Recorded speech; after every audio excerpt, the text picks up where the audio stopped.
No distress signal, no warning, just a blinding flash and silence. When Commander Riven's descent module tore through the upper layers of the atmosphere, the sky itself looked like it breathed. The moment the ship slammed into the alien jungle canopy, time seemed to stall. Branches woven with bioluminescent veins broke apart like glass, and the crash crater pulsed with soft golden light, as if the ground had waited too long for something to land. Riven emerged from the wreckage with fire in his lungs and blood on his temple, stumbling across terrain that felt responsive. Every step triggered soft flickers in the glowing moss, and the twisted trees didn't sway from wind. They swayed with him. His AI was fried. His nav systems were dead. The last communication said he was flying over Sector 9 Lambda, an uninhabited moonworld marked unstable biology. But what he stepped into didn't feel uninhabited at all. It felt aware. The trees rose like ancient cathedral columns, humming faint notes that resonated with his heartbeat. Then came the whisper, not through his ears, through his memories, his mother's voice. "It's beautiful, isn't it?" Riven froze, spinning. Nothing. No comms, no figures, only a shape in the fog ahead, humanoid, motionless, watching. As he stepped closer, the shape mimicked him. He stopped. It stopped. He lifted his hand. It lifted its hand, but it didn't look like a reflection. It looked like a sculpted echo, formed from vines and bark, shaped like him. Riven backed away. The jungle responded. Roots retracted. Leaves pulsed. Every piece of the forest adjusted to his fear. Then a deep tremor rolled beneath his boots. Not seismic, rhythmic, a pulse, a thought.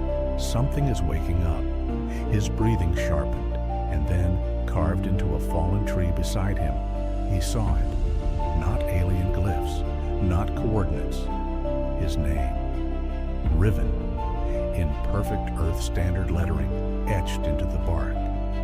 He staggered back, heart pounding. Something here didn't just recognize him, it remembered him. But from where? And why now?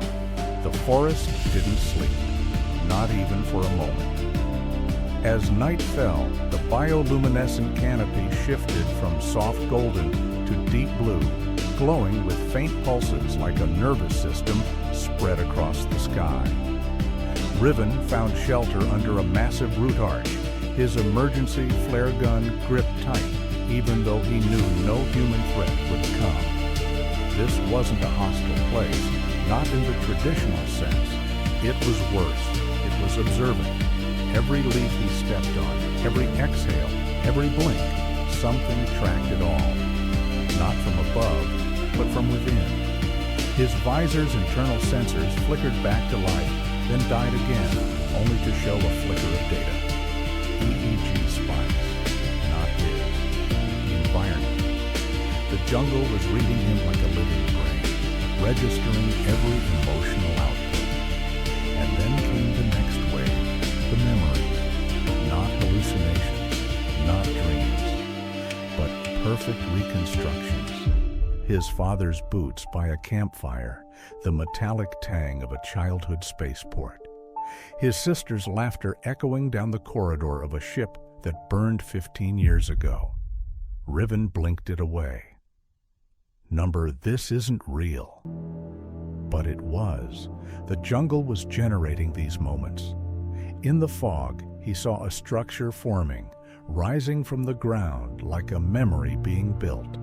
The observation deck of his first scout cruiser with figures moving inside. He stepped toward it, drawn, trembling, sweat slicking his back.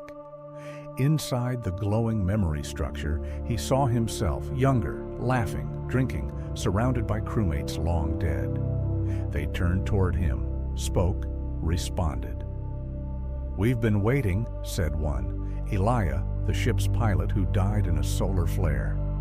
"You shouldn't have come here." The illusion shimmered. The sky outside flickered, not from stars, but from neural lightning that crossed clouds like thought sparks in a brain. Riven stumbled backward. The forest folded the memory away like closing a file. And in that instant, it hit him. The planet wasn't mimicking his past. It was pulling it from him, assembling data, testing his responses, learning who he was by recreating what made him. It was more than alive. It was sentient. He screamed into the night, "What are you?" And for the first time, something answered. Not a voice, not a sound. But the sky pulsed once, like a heart, and the trees all bent in the same direction, toward him. It was listening. And now it wanted more. The ground split open like an eyelid. Riven didn't fall in. He was invited. Vines retracted like doors, forming a spiral descent that pulsed with dim golden light, like walking down the throat of a dreaming god.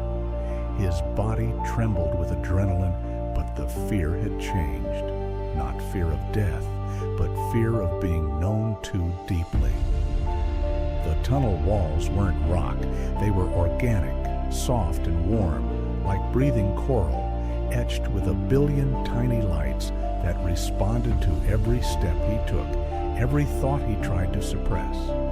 And then, halfway down, the hallucinations returned. Not random this time, intentional. The voice of his mother, clear, guiding. "Keep walking. It remembers you." His fingers brushed a wall that reshaped beneath his touch into his childhood home, perfectly reconstructed in the stone. The smell of burnt coffee, the rhythm of old music.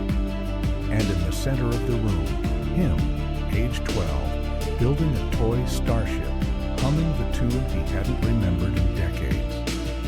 It wasn't a playback. It was reconstructed emotion, carved from his neural memory and turned into environment. The planet wasn't just reading him, it was cataloging him, absorbing his personality as a data source. He stepped through the illusion. It faded, but not before the boy version of him looked up and whispered, "You'll be part of us soon." Deeper still, until the walls became clearer, harder, crystalline neural matter. Beneath miles of terrain, he found it, a massive chamber the size of a city core, with a pulsing structure suspended at its center. The brain. It wasn't mechanical, but alive. A sentient planetary neural organ connected to every root, tree, stone, and sky. It was watching him. Riven stepped onto a floating platform, surrounded by memory glass, hundreds of moments from his life, replaying in perfect clarity. But he saw others too, memories that weren't his. Other people, other species, other visitors, all absorbed, all gone. That's when he realized this planet wasn't a creation of nature. It was built, engineered, a living memory archive for an ancient race that vanished eons ago. A planetary brain designed to survive and evolve until it could one day replace its creators. And now, it had enough. Riven was the last puzzle piece. The brain pulsed with an emotion he didn't expect: gratitude. Then the lights dimmed. A countdown began, not numbers, but pulses. It was preparing to activate, to think, to decide, to move. The planet no longer needed to wait. It had learned enough, and now it had to choose whether to rise into the stars and whether to take him with it.